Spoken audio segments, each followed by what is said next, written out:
All right. Well, hello, and welcome everyone to our BG5 Live. And today we're going to be talking about walking your talk. This is July 30th, 2019, and this is episode 17.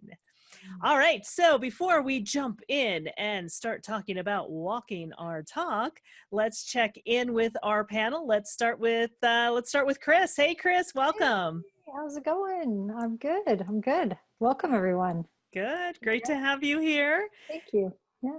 And Lavina. Hi, everybody. Glad to be here. So glad you could join us. Wonderful. All right. Well, let's just jump in and again, taking a look at walking your talk. So today we are in trait number 31. So we are still taking a look at those traits that are part of fulfilling your purpose through form. And this is all about leadership. So trait 31 is about influence. And it is a voice. It's connected to communication and action in the throat. So it is a voice of I lead. Or not. So this is the law of friction, where whether active or passive, that engenders transference and thus influence. It is the natural expression of leadership. So again, when we're taking a look at the 31, this is all about leadership. And when we're talking about leadership, remember the title is Walking Your Talk. And so I'd like to just start off with Chris or Lavina. Anything that comes to mind when you think about leadership, when you think about influence, when you think about walking your talk?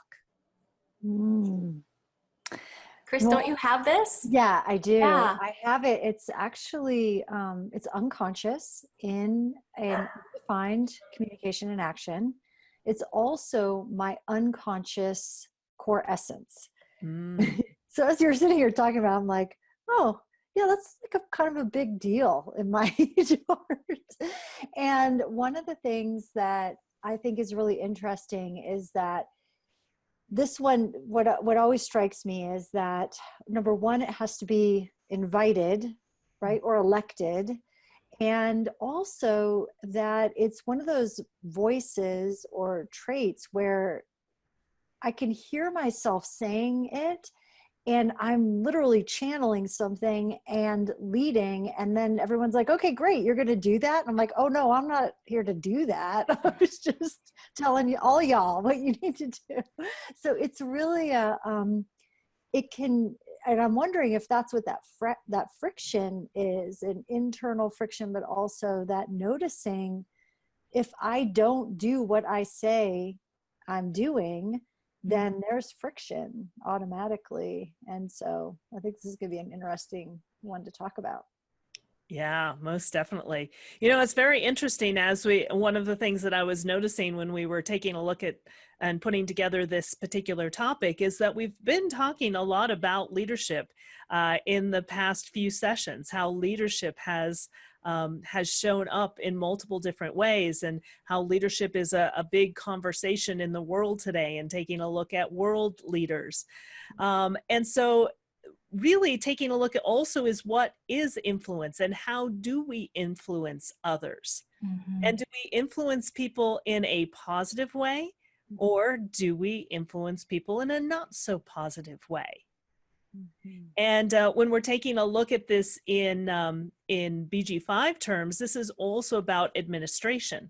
You know, so it's also about making sure that everyone has a role to play, that everyone is doing what they're supposed to do. And I think, Chris, you know, you brought it up beautifully. It's not for the leader to do everything. Right. The leader is designed to lead and turn it over. And again, I think one of the important pieces here too is realizing that this is part of BG5. So when you're leading, right, in order to lead, you have to have people that you're leading.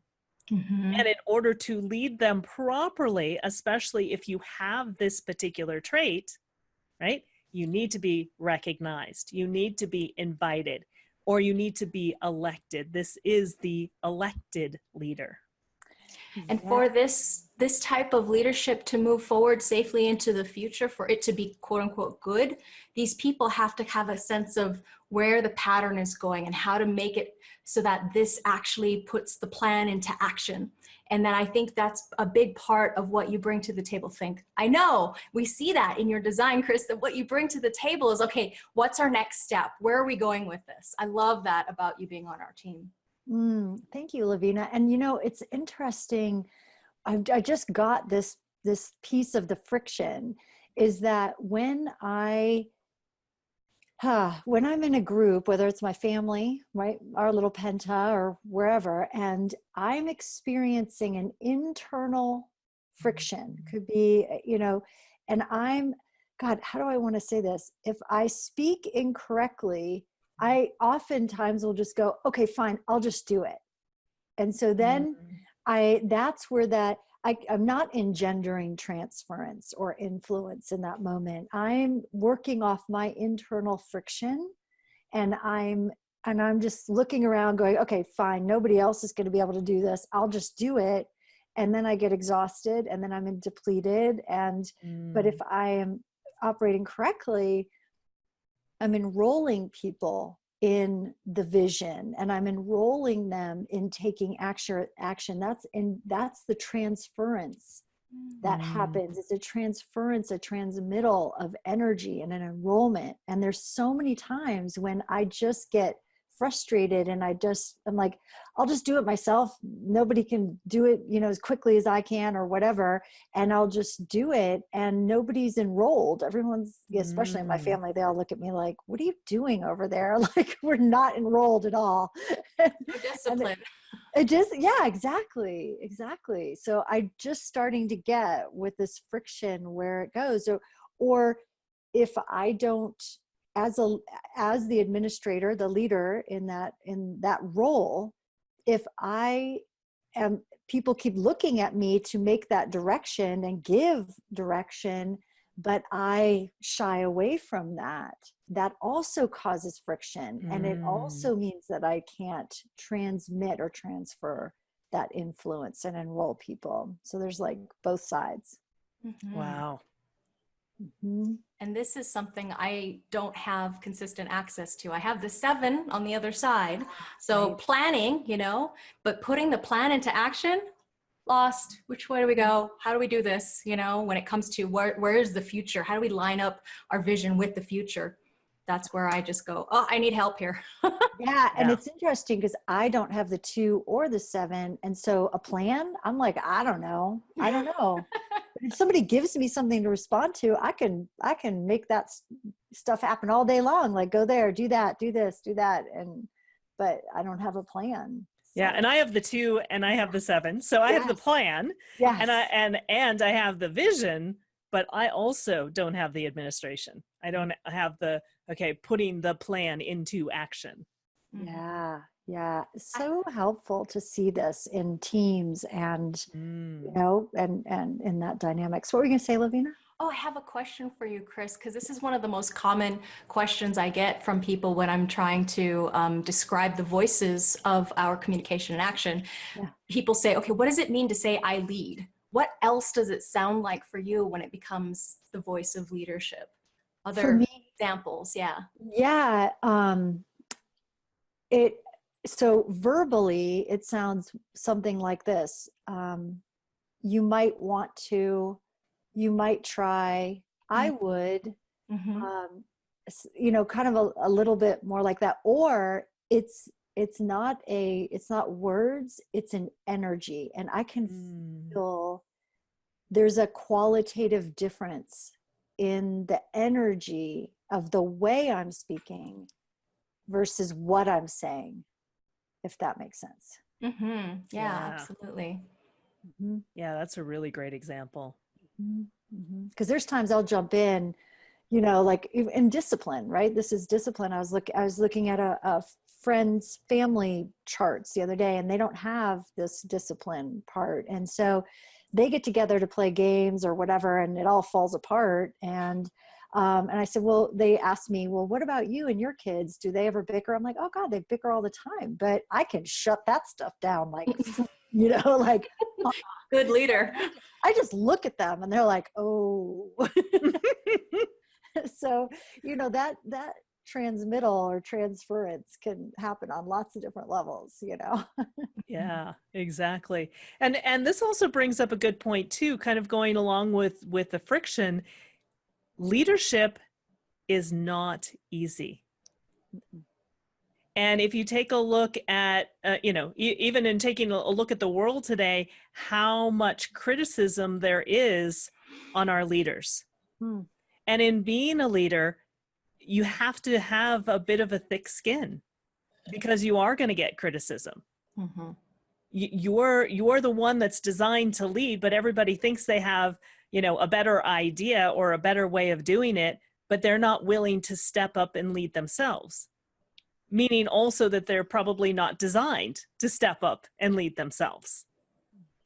And so leadership is not an easy task. It is not an easy thing.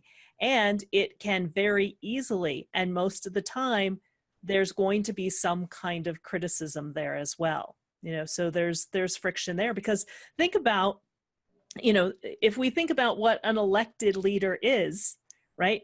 Even if you elect someone, you know, the majority of people, yes, elected that person, but also on the other side, there's all the people who didn't elect that person. So there's going to be friction there because you're trying to please everyone. And, you know, only one person gets elected as the leader, but it doesn't necessarily mean that it represents everyone's view. It's just the collective majority. Right, right. So leadership is, you know, everyone thinks, oh, I want to be a leader. It's a tough gig. It's not an easy thing. And you have to be able to take that criticism, to take that input, to take, you know, to try to balance out the forces of those that have elected you. Absolutely. And one of the themes that we're looking at today is that walking your talk. You know, am I leading from my own personal life, or am I telling people do as I say, not as I do? And the interesting thing about this is that there actually are some people who are designed to speak and lead from that perspective. That they literally says in their design here or some other places, you know, do as I say, not as I do. Yeah. Exactly. Let's actually take a look. I just have to share. It's funny because my husband works from home also, and his office is like 10 feet from me. And those days when he's annoyed with me, it hasn't happened for a long time, but I remember there were a couple times he came and he's like, I hear you coaching people all day long, and yet you don't do that. And I was just like, and thank you very much for pointing that out. You know, and I mean, very early on, I got that if I'm going to tell my client to do something, I better be willing to do it. Like that was in my 20s, that was something that I remember telling my supervisor. If I tell my client I'm going to do something, invariably I have the opportunity to choose to do it, practice it, walk my talk. And so to have someone tell me that I'm not walking my talk is really painful. It's like, oh my God, really? So it's kind of interesting how that works, and that it's kind of neat that there may actually be that it's not about walking the talk all the time. It really depends on a person's career design. So as an example, I'm a totally different career design than you are. So when you're advising somebody who's very different from you, you're going to give them different advice than you would give yourself in that situation. That's true. Yeah? That's true. Yeah, exactly. Yeah. So interesting. Yeah. So this is an old saying. So, you know, so it's a man of words and not of deeds is like a garden full of weeds. And so this is, again, trait 31. This is about influence. And what we are taking a look at is quality 6. And remember, quality 6 is sort of like the rooftop, sort of like seeing the big picture. And quality 6 is about the leader as well. It's the leader, it's the role model. And so we can see that in being the role model, this 31 with the quality 6, actions which match the words thus guarantee success, right? So your words and actions are aligned. And leadership whose expression and action must be one and the same. Now, on the other side, on the more challenging side that we were talking about, a superficiality in application that borders on hypocrisy and is justifiably treated accordingly.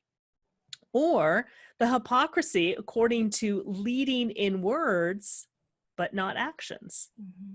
Now, again, if someone has this particular trait in what we call a challenging aspect, so if it's more of a challenge or more of, you can also look at it as a potential detriment. But when it's a challenge, you're actually designed to do it that way. And that is actually what's correct for you. And so we also have this sort of, sometimes we put a lot of morality on things, that things are good or things are bad. They just are the way they are. And we're supposed to live things out the way that we're designed to live things out. Mm. And here, you can see that if your words do not match your deeds, we can see that when it does match, it guarantees success. But when it doesn't match, right, depending on how you're designed, sometimes that can lead to, again, it's justifiably treated accordingly, accordingly to how you're designed, whether it's you get punished for it, criticized for it, called out for it, made ashamed of it. Remember, being a leader is not an easy thing. You're going to get criticism. And this is one of the biggest areas, especially with this 31-6, that you may end up getting that criticism, is your words not matching your deeds, your words not matching your actions.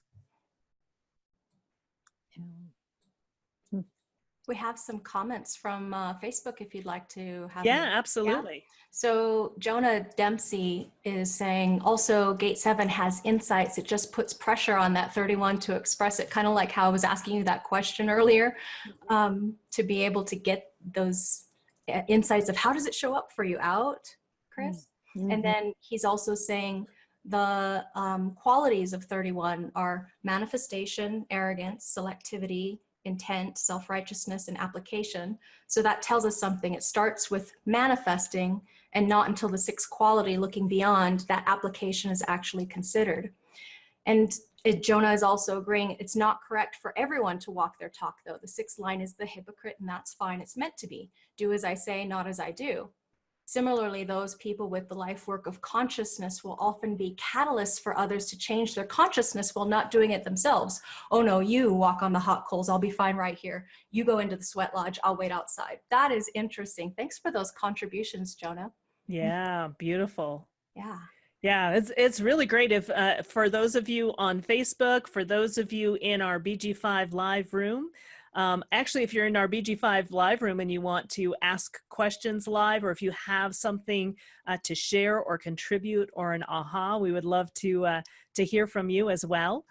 So if you are in our BG5 room and you have something that you would like to add, you can raise your hand. And you can also speak as well. So we love to have contributions and to really flush this out, especially if you have this trait 31, and especially if you have this trait 31 in quality 6, how do you experience? How does it show up for you? We would love to hear that as well. I have Cody Ann, who just recently joined our BG5 study group. She's writing, interesting, I am a 6-2 public role, and I feel a huge responsibility to do what I tell others because I often don't feel an integrity that way. Is that what it's like for you, Chris? Like feeling like you need to have some integrity with what you're saying? Yeah, exactly. It feels, it's extremely uncomfortable if I'm out of integrity there. Like I won't even say anything if I can't be in integrity. And, or I'll do something. If I say something, I'll probably jump, like go ahead and do a bunch of things that I just had no business doing because I want to be in integrity, instead of saying, you know what, that wasn't for me, that was for someone else. Our minds can play a really big trip on us that way. Yeah, exactly. Yeah. So taking a look also, this is sort of the background frequency for today as well. So taking a look at for today, do your actions match your words? Right. So taking a look at all the different ways that it can apply. So it can apply to you personally, specifically if you have that 31 trait, and especially if you have it in quality 6. And it can apply to us in general as we're sort of experiencing this right now, taking a look at, do your actions match your words, to guarantee that success, or is there a superficiality, right? Or is it, that borders on hypocrisy? And what does that look like? Or how does that feel? How does that show up for you as well? And the interesting thing here is that, when we have days, every day that we do our BG5 lives, for those of you who are new and joining us, we're actually looking at the qualities of the day that are influencing us right now. So it may be that some of this, whatever aspect, this or that, is part of what's influencing you, and only you will know, using your decision-making strategy, which side of the coin this expression is going to come out for you and what's correct for you. So to always be in integrity with your personal decision-making strategy, not necessarily with what the mind thinks you should do. Should, good, bad person, that kind of thing. Let go of that and go back home to what is your way of making your mark in the world, or expressing your leadership in the world. Yeah, exactly. Yep. And we have an example here of someone in the business world that has this 31-6. So we're going to talk about him for just a moment, and would love to have, again, anyone's input who may have some more background. I used to work for, well, I didn't work for Microsoft, but I used to basically train Microsoft Office programs. I actually trained Microsoft PowerPoint at Microsoft. So that was pretty cool. So That's I'm those are PowerPoints. Yeah. That's why you do them all. Yeah, exactly. So with Bill Gates, we can see that he has the 31-6, and he has this as his unconscious core essence. So his public role is really as an influencer and a leader, so not only does he have this influence as part of his unconscious core essence, his public role is also about being an influencer, about being a leader. And his life work theme is the unexpected. So he's an American business magnate, investor, an author, a philanthropist, a humanitarian, and he's best known as the principal founder of the Microsoft Corporation.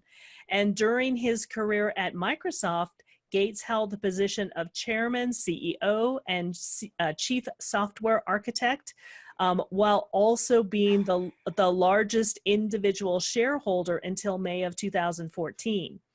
And just kind of taking a look at walking your talk, one of the things that Gates and Warren Buffett founded was the Giving Pledge, whereby they and other billionaires pledged to give at least half of their wealth to philanthropy. So now, I don't know for sure if he walks his talk, but I just thought that was interesting.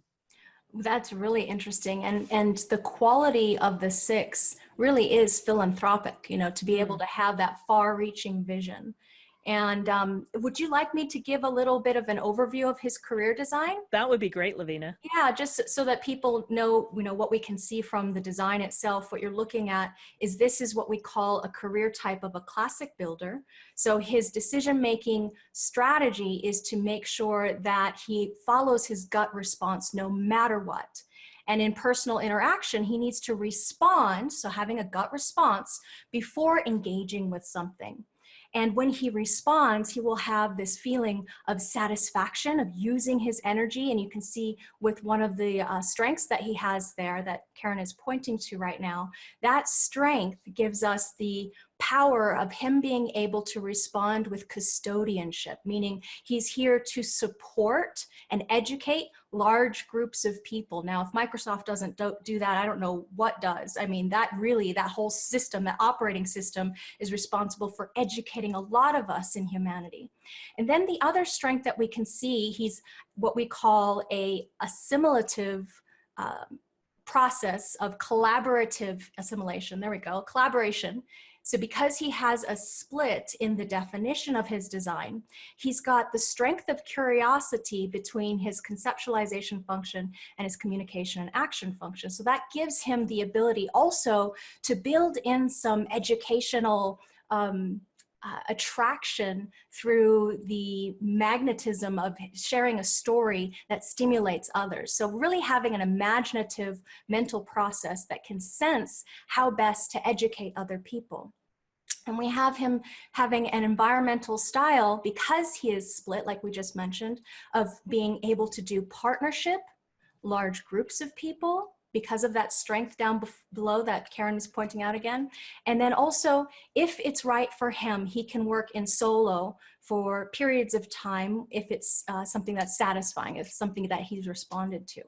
So what can happen with if you get your own BG5 career map, which is what we're basically reading by deciphering this chart, we can also see where his weaknesses are. Should I give a little overview of that too, Karen? Yeah, sure. Okay, so what we're seeing at the core of what his quote unquote shadows are, distractions are, we can see that there might be a bit of being touchy and nervous, maybe overcompensating, maybe overcommitting, maybe doing too much in a hurry, feeling really pressured for a new experience, wanting to have particular roles, and so maybe getting lost in role confusion, and sometimes maybe because there's so many interesting things out there, losing focus and being a little bit scattered. So those are the shadow aspects that we can just simply read with the design there. And if you do get some kind of analysis from a BG5 consultant, they'll tell you some of the key aspects of how to mitigate those shadows. The other piece that we want to introduce to you, just basically you can see on that chart, the life work theme, his life work is about unexpected leadership. You can see that his public role is being an influencer and a leader. So he's literally designed by nature to be an influential leader that might be suddenly catapulted into an experience of being massively followed as a leader. And we can see that with his life, right? Didn't he go from kind of like a rags to riches scenario, Karen? Yeah. So his large business strengths are primarily about the logic, the security, and it's kind of echoed in the genetic continuity of his unconscious core essence, which is about logic too, is how do we take a plan and move it into action so that everybody can be supported, survive, and thrive on the material plane. His large group strength, that one that we keep pointing at, is what has created a lot of his success, because that is what it's there to do. Build large businesses, bring people together to build a large business that can educate others. Yeah, to logically move forward into the future. Yeah. So his business skills, if we were to do deeper into the analysis, we can take a look at the core aspects within his small team environment. And in order for us to do that, we can point out a couple of the different aspects besides that administration, which is circled there because that's his unconscious core essence. We also have the power for him to be able to have oversight or a management potential in small groups that is recognizing what's been done and how to put policies and procedures in place to make sure that the job continues to be done. We also have commitment down there at the bottom there. So bringing everybody on board so that everybody is committed to and gelled together, kind of like I like to think of myself, because I have this, as like a cheerleader that likes to get everybody on the same page so that we're all moving together towards the same group goals. And another important piece that he's got in those skills, those business skills, is implementation, sales, you know, the identity of the business, the brand of the business. What else? There's so much more we could say. I think that's enough. Yeah, no, that's beautifully done, Lavina. You know, and it's you know, it's kind of fun to kind of go through. And here we're taking a look at Bill Gates's career design. Mm-hmm. You know, but interesting taking a look at how much information is contained, you know, just in this one chart. I mean, it's really incredible. And that's really what we take a look at in the BG5 certification, in the foundation course, in the profit potential workshops, is really understanding the depth and, you know, the amazing and profound nuances that you can see simply by taking a look at a chart like this. Well, the specificity and the accuracy is absolutely astounding when you get right down to it. You know, when you're working with people and you go, okay, this is, you notice that this is your skill and this is not your skill. You know, let that not your skill, you know, outsource that. Let somebody else do that because that's not your job. Right. Exactly. Exactly. And so you can see, you know, being the 31.6 really being his core essence, this influencer, take a look at how much influence he has had on the planet. Mm-hmm. I mean, just speaking for myself personally, you know, that's what I did for the majority of my career before I started doing BG5. And I'm still using Microsoft Office products, you know, as we speak, literally, you know, in presenting it in PowerPoint.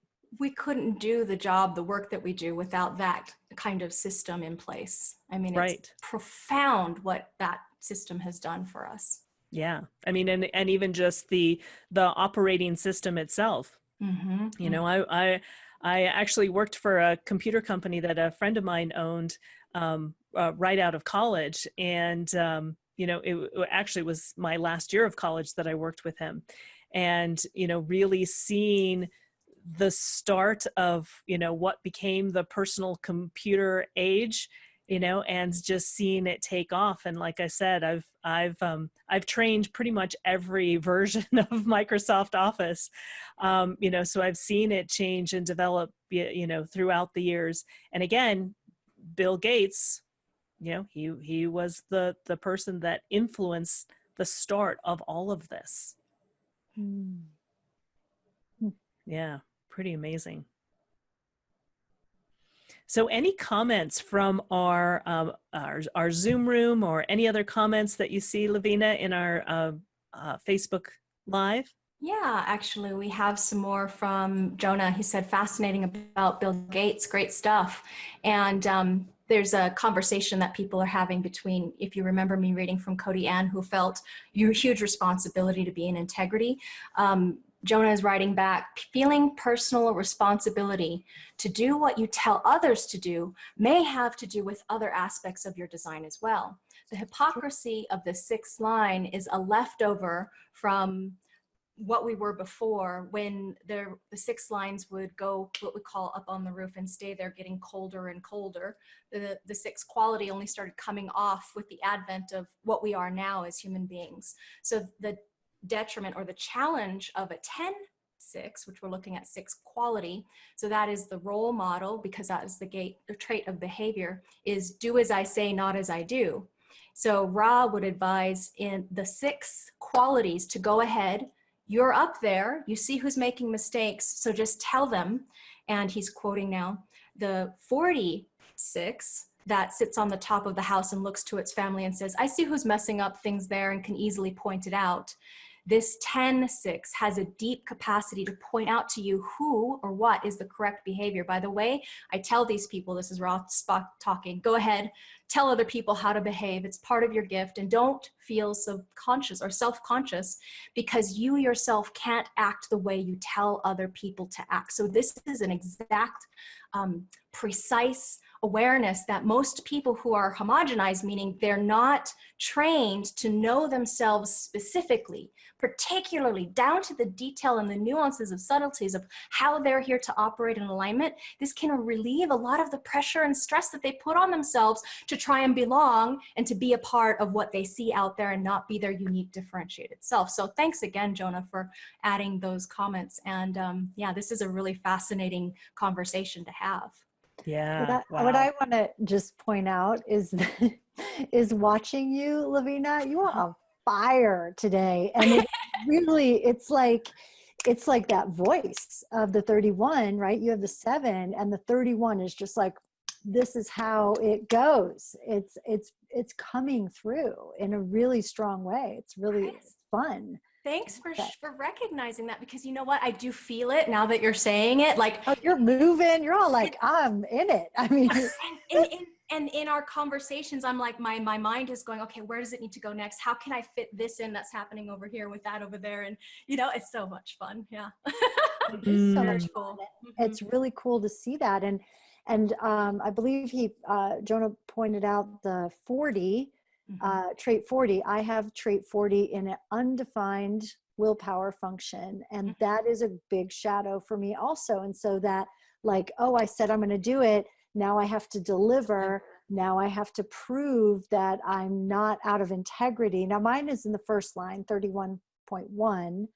So, but it's interesting. And that also, the other piece of it too, that I'm curious about and aware of, is that Bill Gates has it in a defined communication and action function versus an undefined communication and action function. I'm just curious what you would notice about that, around that, like, because it still needs to be invited, yet his voice is a little more consistent.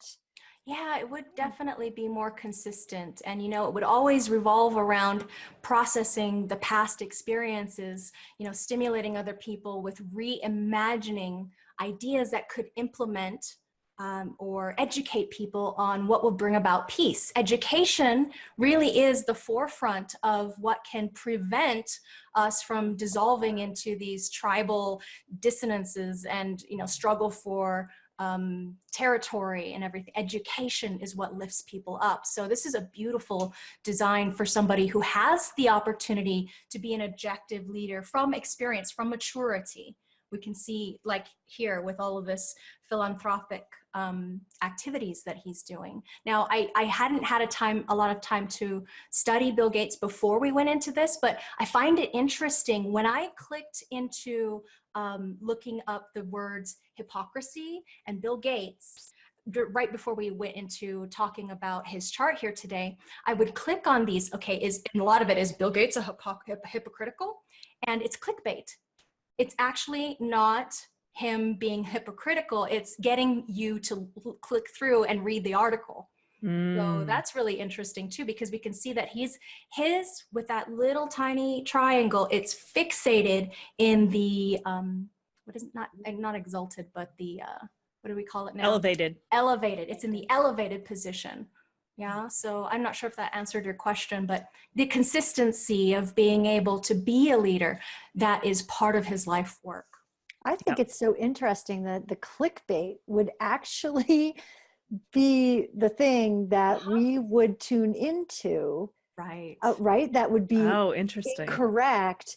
It's so fascinating. We communicate energetically first and foremost. And that to have all of them like, oh, is he a hypocrite? Like, it's sort of like they recognize that would be the thing that we would want to see wrong.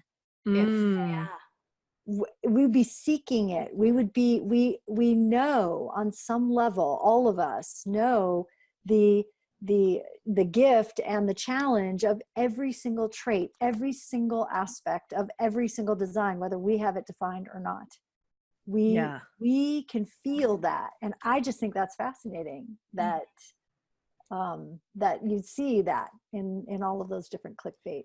Yeah, here's just an example of this article. It's on alternet.org. So he seems genuinely interested in saving the world. The author writes, but delusion rather than hypocrisy is evident in his recent quote. By 2035, there will be almost no poor countries left in the world. How's that for a leader? You know, to be able to, I don't think of it as delusion. I think of it as, wow, I want to follow that guy, because that's the kind of world I want to live in. And sometimes we have to be a little delusional, or the 41, we have to be in fantasy to enroll people in the vision for moving forward. And it looks a little delusional because everybody's like, did you check and see what's happening right now? Like, it's bad. And he's like, no, it's actually, this is where we're going. And I get this because I have the 3141 and unconsciously also. So I get that feeling of like, am I crazy? Am I just making this up? Am I delusional? Or is it really possible? Wow. Like, Karen, Yeah. you've hardly got a word in edgewise. I love it. I You're just love like, it. you Super get out of that fascinating one. stuff. Yeah. This So is good. beautiful. I think Lisa was saying, I've noticed on my fixed planets or traits that the other side shows up in the world and may get projected on me or my persona. Yeah. So I think, I think it goes along with, I think what you're saying, Lisa, and correct me if I'm wrong, kind of like what we were just talking about, or what Chris was just talking about with Bill Gates is, what is, the clickbait is what's on the other side. That's, that the thing that we're looking for, that ends up showing up on the other side. Exactly. And that, one of the beautiful things about seeing this, and she's saying, yes, exactly. And if you don't know, you can wonder why that is happening. And wonderfully enough, this system shows us the why so that we can let go of thinking that we're delusional or crazy, and we can just have permission to be ourselves. That's what I love most about this system, is how much relief people get when they finally get to see how they operate and why things maybe don't work the way that they think they should, because they're misidentifying with the shadow aspects that comes from conditioning and believing the conditioning that you have to fit in order to stand out, which is absolutely ludicrous when you say it out loud. Exactly. Yeah, exactly. And I just want to echo what you just said, Lavina, because I think this is one of the biggest pieces of feedback that I get in working with individual clients, but also in working with students as well, is giving people permission to be themselves. And the thing that they've beaten themselves up about most of their life, they realize that, it's not something that's bad in you. It actually is part of your strength when you use it correctly. Yep. And to really relax into the magic of who you are is owning all those aspects of you, owning the aspects of you that may be a bit challenging, right? That's a part of you too, but that's what makes you you. That's what makes you unique. And when you live it properly, it all works out properly, and so elevations, or those challenges, either way, depending on our design, that's what we're here to live, what we're here to experience, what we're here to learn, and to just accept that, and to be able to live that, is really magic. I love what Ross says about this, is that he liked the challenges because they were very honest. And I like to think of it as, you would not be who you are, just like you said, reiterating, you would not be who you are without those challenges. Those challenges are utterly necessary for you to fulfill your purpose, to live that being that came here to be, and to achieve whatever it is that your life purpose is. And all of us have a life purpose to fulfill. You would not exist if you didn't. Right, exactly. Just like what we talked about last week, right? Your mess is your message, and if you didn't have those challenging aspects, you wouldn't learn what you were here to learn, to have the impact. And as we're talking about impact, when we're talking about leadership, when we're taking a look at influence, you wouldn't have the influence that you're designed to have if you didn't have those aspects, those challenges. Exactly. And it's like a dream. And I said this one of the episodes recently, but a dream I had, I saw it in my dream, and it was so profound. When I saw it in the dream, I screamed in the dream, and everybody in my dream was like, what? And I'm like, oh my God, I just saw the whole thing. And what it is that our design locks us into the matrix, and it's the key to unlock us from the matrix. It is the lock and the key. And you talk about this throughout different aspects of it. I never heard that before prior to that dream. And then I had the dream and saw it. But just even every aspect that we have in our design locks us into how we are with everyone else in a mechanical way. But it is also, when we see it and we work with it instead of against it, it unlocks everything. and we're in that place of freedom. It's such a cool, when you really kind of play with that and experience that at a deep visceral level, it changes the whole world. It changes everything. Yeah. Yeah. Interesting. Mm-hmm. Yeah, You know, your experience of the world shifts when you really start to unlock your potential and get into your own groove. Oh yeah. yeah. Yeah. You know, and that's what true freedom is. I mean, sometimes we think of freedom as being able to do whatever we want to do, whenever we want to do it, whatever that happens to be. But really what true freedom is being able to fully live who you're designed to be. Yeah. You know, within that, you know, within the context, all the good things, all the bad things, all of it. Yes. Yeah, a slogan. I love it. Freedom to be yourself. Permission to be yourself. Permission granted to be your free self. Exactly. Exactly. And to enjoy the movie, enjoy the show, enjoy this, you know, that what we're watching as I think we talked about this last week too, being the main character, you know, in your movie and enjoying those ups and those downs, you know, and if you happen to have specific traits that are leadership traits that you're often looked to provide leadership. Again, leadership is not always easy, and you will be criticized. And so also in that, in what we're taking a look at, especially in this particular trait, you know, being okay with the criticism, because, you know, oftentimes, especially I think with this trait, you can get that criticism and you can beat yourself up, make yourself wrong, do things that, you know, out of trying to prove yourself or trying to be in a hurry or getting distracted, whatever that is, you start making decisions in the wrong way that can just, you know, it's not fun. It's not enjoyable. Lost in the shadow world. Exactly. Lost in the shadow world, or hiding, right? Like for or me, hiding. Yep. 31 is that, you know, naturally where I go places, people look to me to lead, and I'm like, oh, no way, don't give me that, don't look at me like that. And instead embracing that I can walk into a room and motivate people and move people based on what I'm receiving from them, what they need to hear to move forward, not what my agenda is. Yeah. There's all these really, you know, subtle nuances to getting that, and working with it correctly, and being okay with it, and okay with the negativity. I love that you said what not what my agenda is, but what are they looking out for from me? What do they need from me? How can I lead them moving forward? Because when it's a leadership thing, it's not about I anymore, it's a we. So how are we going to get where we need to go?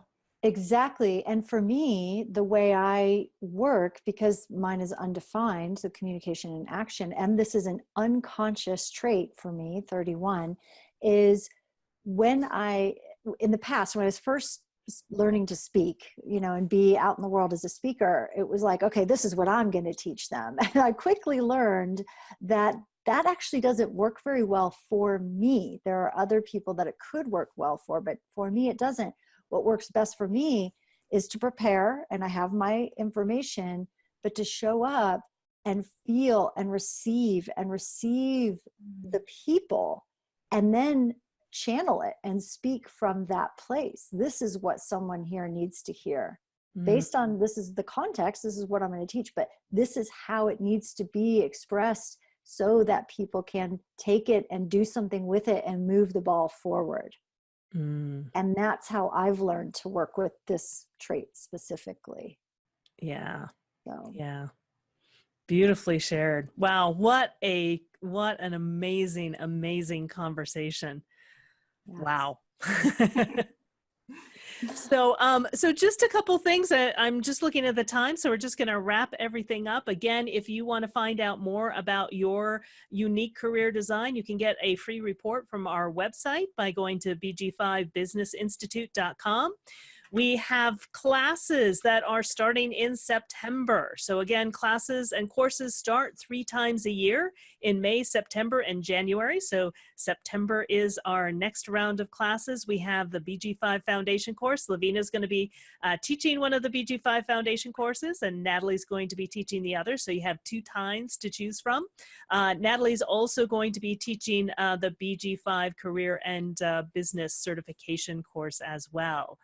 And then Chris is going to start teaching our profit potential workshops as well. So, so take a look on our website, find the dates. I don't know if I updated the dates yet on that. Oh, on the slide. Yeah. But Chris is going to be starting the drive and stamina workshop. So how to deal with pressure and stress. She's going to be starting that in September. So lots of opportunities to join us, and a huge shout out and thank you for all of you who have joined us.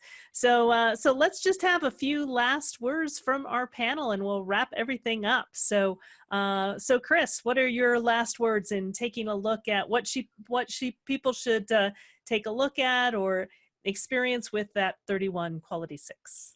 Yeah. So, look at the theme that we were talking about here. Where are you walking your talk? Where are you not? Where is it correct for you? Maybe where is it that it's actually okay for you not to do? And how I think you would know that is it would feel very uncomfortable for you if you were not walking your talk. Yeah. And so bringing some awareness to that and just practicing that, and then watching other people around you and just notice, just have some fun with it. Like a light touch with this is how I would invite you to experience this energy. Beautiful. Yeah. Thank you, Chris. Yeah, you're welcome. And Lavina.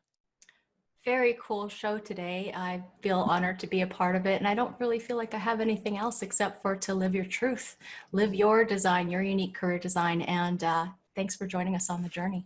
Yeah, beautiful. And really amazing discussion, and take a look at your own leadership style. You may have the 31, you may not, but take a look at what leadership is for you. What is influence for you? So influence may show up in different aspects of your design. Leadership may show up in different aspects of your design. And then also just taking a look at the leaders around you, and where are they walking their talk? And where are they not walking their talk? And where is it, where is it upsetting when you don't see this alignment with people walking their talk? So again, being really enjoying the movie and enjoying life as it unfolds for you as an individual, being able to observe things.